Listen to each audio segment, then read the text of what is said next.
Doctor Fajardo, gracias por aceptar la invitación a la entrevista.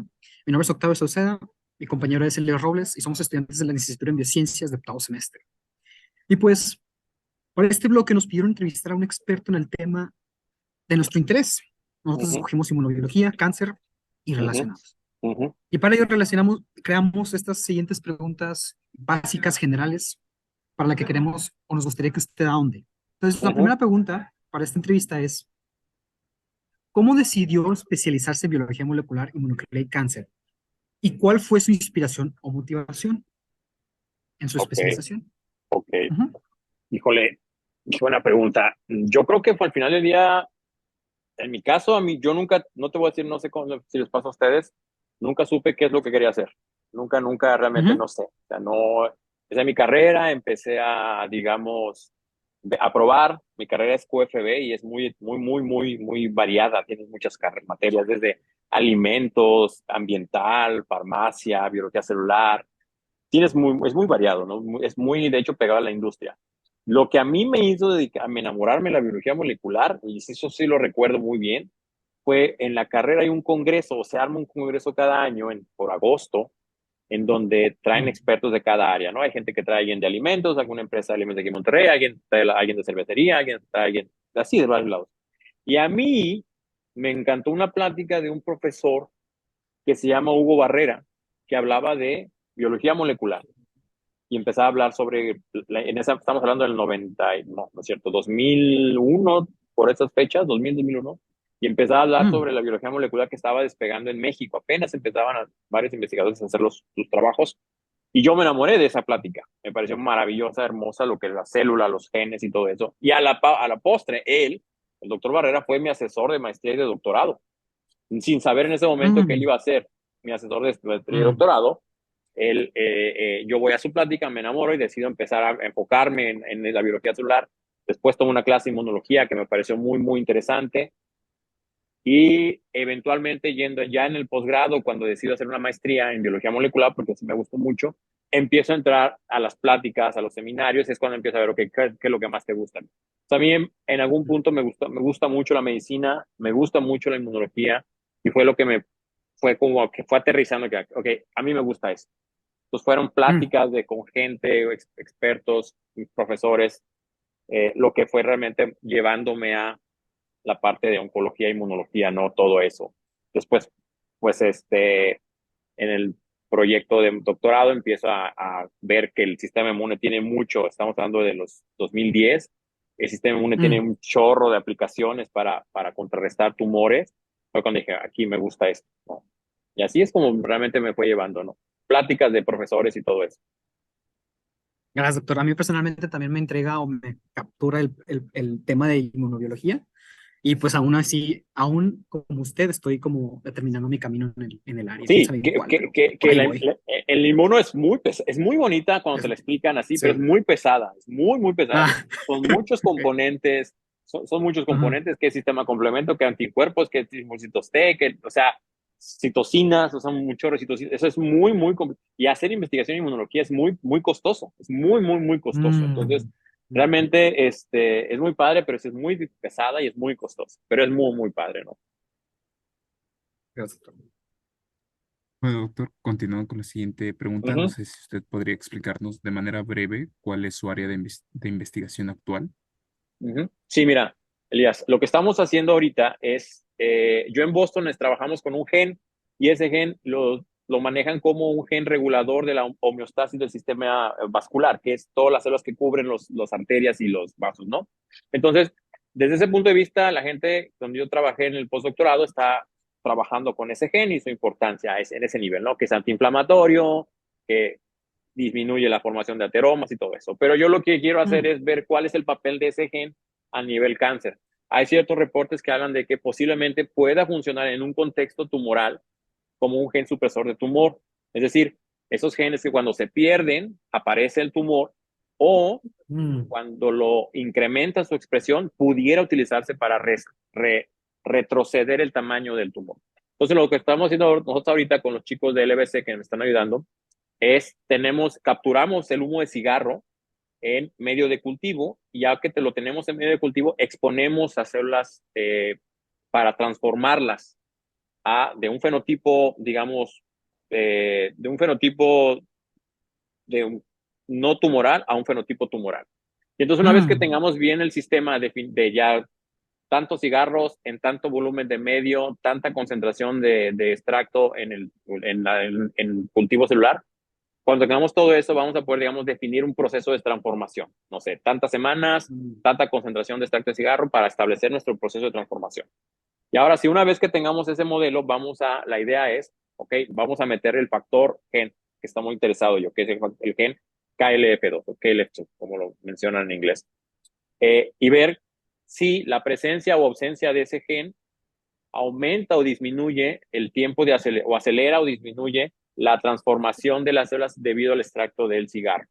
Entonces, mm, la teoría nos diría que si logramos noquear o disminuir la expresión del gen en ese cultivo, un cultivo expuesto al humo de cigarro menos la expresión completa del gen, pues el proceso de transformación pudiera ser más lento o el fenotipo de transformado pudiera ser más, como decirlo, más tumoral o más transformado, es decir, una tasa mayor de crecimiento de la célula, una mayor inmortalidad por la falta del gen.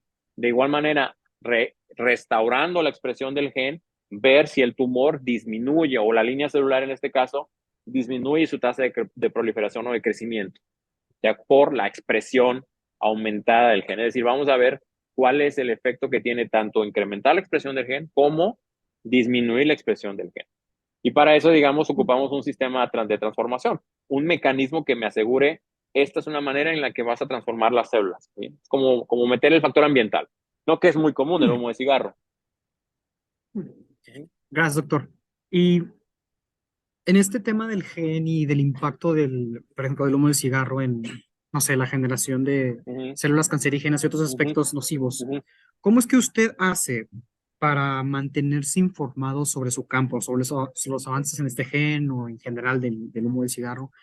¿Qué recursos utiliza para mantenerse al tanto PubMed, de toda la información que nace? sí, PubMed. Yo reviso PubMed cada día, cada 2, 3 días, cómo va el gen, qué se ha publicado nuevo del gen, Mm, qué se ha publicado nuevo de extractos, modelos, en qué más han utilizado, por ejemplo, el modelo este del extracto, es decir, capturar el ujú, extracto en medio de cultivo y utilizarlo para exponer células a eso, pues eso ya se sabe, o sea, fue hace muchos ujú, años que se empezaron a hacer esos ensayos, pero por ejemplo habrá gente que dice, bueno, yo quiero este modelo por ejemplo, acabo de leer un artículo hace poco, del 2018, en donde exponen las células y ellos analizan y dicen, ok, en células de pulmón también, ellos dicen, ok, ¿qué es primero?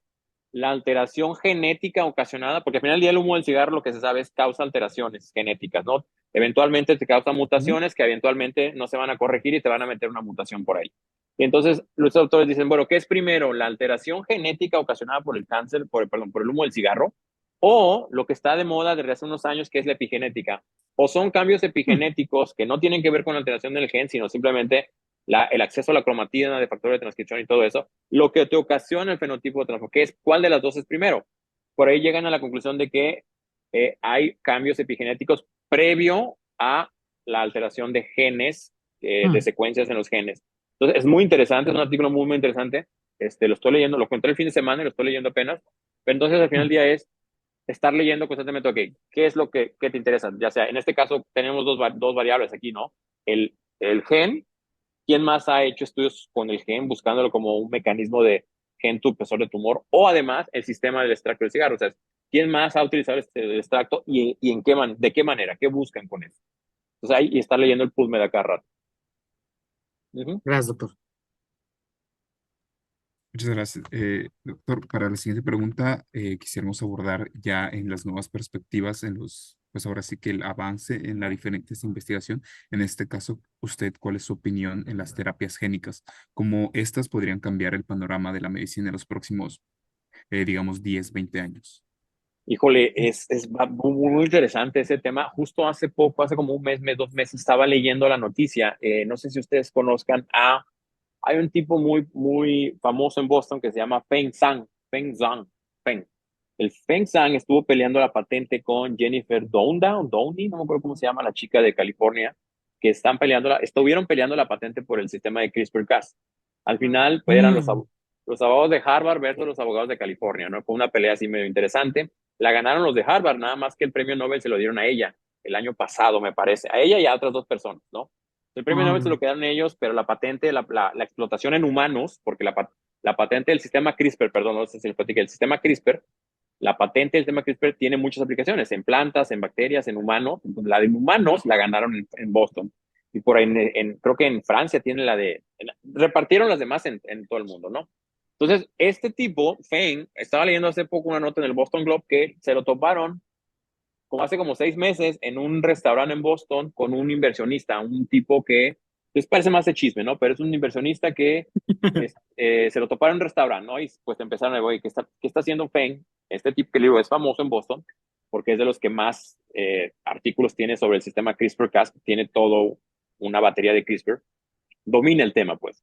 Se lo topan con este inversionista, me parece que es un inversionista o alguien que trabaja en la farma. Y entonces no comenta nada y hace como 2, 3 meses ya empezaron a comentar que van a crear una compañía para, ya con aplicación, ya que van a explotar, o sea, ya van a empezar una startup. En Boston hay muchas startups, esas compañías que encuentran un hallazgo y se salen de la universidad y empiezan a desarrollar una compañía pequeña, no una famosa startup.